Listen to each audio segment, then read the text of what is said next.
आप सबों को जय मसीह की। आज का विषय क्या मृत्यु के साथ शरीर और आत्मा और जीवन सब खत्म हो जाता है या सिर्फ शरीर मरता है। इसके संबंध में बाइबल क्या कहता है। बहुत सारे लोगों का मानना है कि मृत्यु के बाद सब कुछ खत्म हो जाता है।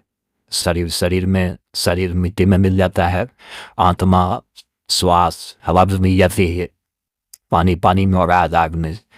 और कई लोगों का बड़ा विचित्र है, लेकिन यीशु मसीह ने इस संबंध में क्या कहा, आइए दोस्तों आज हम इसी के संबंध में सीखेंगे। आइए सबसे पहले वो भाग पढ़ते हैं, यूहन्ना 11 अध्याय 24 और 25 वन। मार्था ने उससे कहा, मैं जानते हो कि अंतिम दिन में पुनरुत्थान के समय वो जी उठेगा। यीशु ने उससे कहा, पुनरुत्थान और जीवन वही हो, जो कोई मुझ पर विश्वास करता है वो यदि मर भी जाए तो नहीं जिएगा। दोस्तों, यीशु ने मरने के बाद जीने की और जीवन होने की बात कही। दोस्तों, यूँ तो बाइबल में बहुत सारे वचन हैं जो इस बात की पुष्टि करते हैं, लेकिन कुछ बातों पर मैं आपका ध्यान केंद्रित करना चाहूँगा। दोस्तों, जब यीशु मसीह मरे तो उनका जीवन और आत्मा खत्म नहीं हुआ और 3 दिन के बाद वो फिर जी उठे। अगर आत्मा और शरीर खत्म हो जाता या आत्मा और जीवन खत्म हो जाता तो वो जीवित नहीं हो पाते। दोस्तों, यीशु मसीह ने एक उदाहरण कहा, एक धनवान का और एक गरीब लाजर घाव से भरे हुए का।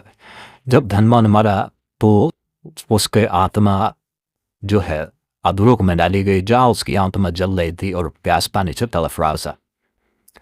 दूसरी तरफ लाजर मरा, वो इब्राहिम की गोद में बैठा था।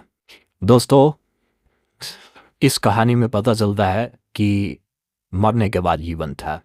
एक और जो है अध्याय में, यदि आप यूहन्ना 9 अध्याय पढ़ेंगे तो यीशु अपने चेलों के साथ जा रहे थे और उन्होंने एक जन्म की अंधे को देखा और चेले बोले, प्रभु किसने पाप किया था जो ये अंधा पैदा हुआ? क्या इसने पाप किया था जो ये अंधा पैदा हुआ या इसके माता पिता ने? यीशु बोले, ना तो इसने पाप किया था और ना माता पिता ने।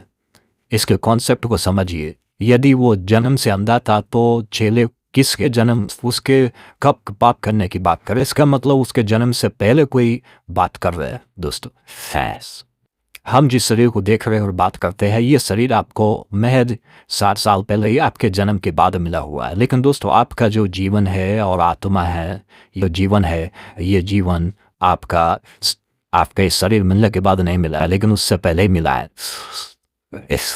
दोस्तों, आपके शरीर का आकार हमेशा से ऐसे नहीं था। आपके शरीर के बहुत से आकार बदल चुके हैं। जब आप अपने पिता के शरीर में थे जन्म से पहले तो उसका आकार कुछ और था, शायद एक भ्रूण के रूप में रहे होंगे दोस्तों, या एक शुक्राणु के रूप में रहे होंगे। वो शरीर अलग था लेकिन जीवन वही है। उसके बाद शरीर बदला, आप अपने माता के गर्भ में आए तो उस समय में आपका शरीर का आकार फिर बदल गया लेकिन जीवन वही रहा। लेकिन जब आपका जन्म हो गया तो आपका फिर शरीर का आकार बदल गया लेकिन जीवन वही रहा। अब ये जो है मरने के बाद भी जब आप मर जाते हैं तो ये शरीर फिर बदल जाता है। यानी शरीर स्थायी नहीं दिख रहा लेकिन जीवन स्थायी है, जीवन अमर है, जीवन खत्म नहीं होता। यीशु ने ये बात कही।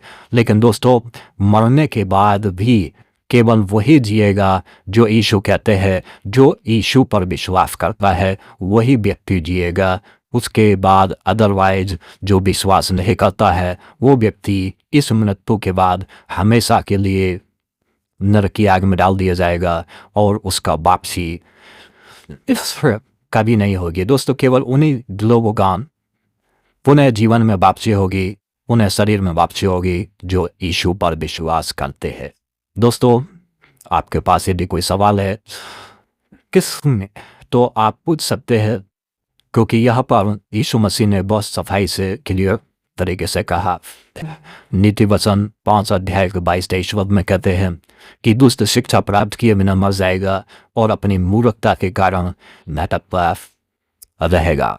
दोस्तों, जो व्यक्ति अपने इस जीवन में अपने पापों से मन फिरा लेता है, यीशु को जान लेता है, मन फिरा लेता है, यीशु पे विश्वास करता है और पूरे जीवन यीशु के पीछे चलता है, केवल वही जिएगा। आप सबों को बहुत धन्यवाद हमारे साथ जुड़ने के लिए।